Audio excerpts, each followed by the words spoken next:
அதிமுக அணிகள் இணைப்பு தொடர்பாக சில முக்கிய முடிவுகள் எடுக்கப்பட்டிருப்பதாக அதிமுக அம்மா அணி தரப்பிலிருந்து தகவல்கள் வெளியாகியிருக்கின்றன.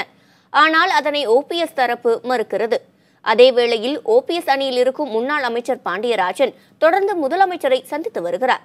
என்ன நடக்கிறது அதிமுகவில் பார்க்கலாம். அதிமுகவின் இரு அணிகளை இணைப்பதற்கான குழு கலைக்கப்பட்டதாக ஓபிஎஸ் முன்னர் அறிவித்திருந்தாலும் கூட இரு அணிகள் இணைப்பு தொடர்பான பேச்சுவார்த்தை நடைபெறுவதை அமைச்சர் ஜெயக்குமார் உறுதிப்படுத்தியிருக்கிறார். அவர்கள் வர வேண்டும், இணைய வேண்டும், கழகத்தை வலிமைப்படுத்த வேண்டும், அம்மாவுடைய ஆட்சியை என்றென்றும் தொடர வேண்டும் என்ற அந்த ஒரு இலக்கை எட்டிதான் அனைவரும் சென்று கொண்டிருக்கின்றோம். எனவே நிச்சயமாக ஒருபுறம் அவர்கள் அந்த குழுவை கலைத்து விட்டாலும் கூட மறுபுறம் அந்த பேச்சுவார்த்தை அது நடைபெற்று கொண்டுதான் இருக்கின்றது. இந்த பேச்சுவார்த்தையில் ஓபிஎஸ் அணியின் மூத்த நிர்வாகிகள் ஈடுபட்டிருப்பதையும் ஜெயக்குமார் ஒப்புக்கொண்டுள்ளார். ஓபிஎஸ் அணியை சார்ந்த சில மூத்த நிர்வாகிகள் உங்கள் தலைமையில் எடப்பாடி பழனிசாமி அவர்களை சந்திச்சு தான் ஒரு தகவல் இருக்கு. அதெல்லாம் சந்திச்சுட்டு தான் இருப்பாங்க. அதில் எந்த விதமான ஒரு மாறுபட்ட கருத்தும் இல்லை. அதான் நான் ஏற்கனவே சொன்ன மாதிரி அது ஒரு நல்ல ஆரோக்கியம் தர விஷயம் தானே அது. ஆனால் பேச்சுவார்த்தை நடத்துவதை ஓபிஎஸ் அணியைச் சேர்ந்த KP முனுசாமி மறுத்திருக்கிறார். மேலும் இதுபோன்ற கருத்துக்களை வெளியிட ஜெயக்குமாருக்கு உரிமை இல்லை என்றும் கூறியிருக்கிறார். எங்களுடைய தலைவர் திரு ஓ பன்னீர்செல்வம் அவர்கள் ஏற்கனவே இந்த குழு கலைக்கப்பட்டது என்று கூறியிருக்கிறார். அதற்கு காரண காரியங்களும் சொல்லப்பட்டிருக்கிறது.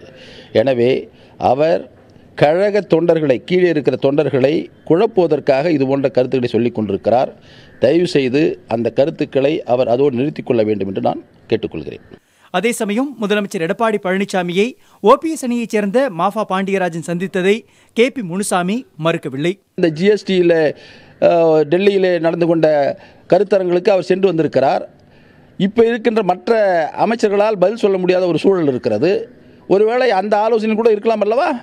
தினகரன் போன்றவர்கள் தான் இந்த கட்சியில் இல்லாதவர்கள், கட்சிக்கு சம்பந்தம் இல்லாதவர்கள். எடப்பாடி பழனிசாமி இந்த கட்சியில் இருக்கின்ற ஒரு உறுப்பினர், முதலமைச்சராக இருக்கலாம். அவரும் இந்த கட்சியில் சேர்ந்தவர், புரட்சி தலைவி அம்மாவுடைய தொண்டர். அந்த வகையிலே அவரோடு பேசுவது எந்த விதமான தவறும் இல்லை என்று நான் கருதுகிறேன்.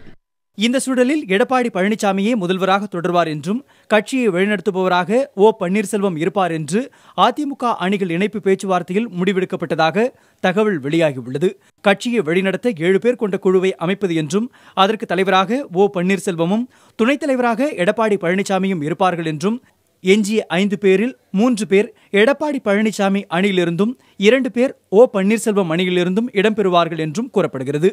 மேலும் பன்னீர்செல்வம் அணியைச் சேர்ந்த 2 பேருக்கு அமைச்சர் பதவி வழங்க முதலமைச்சர் எடப்பாடி பழனிசாமி சம்மதம் தெரிவித்துள்ளதாகவும் கூறப்படுகிறது. புதிய தலைமுறைக்காக செய்தியாளர் குழுவுடன் ரகுவரன்.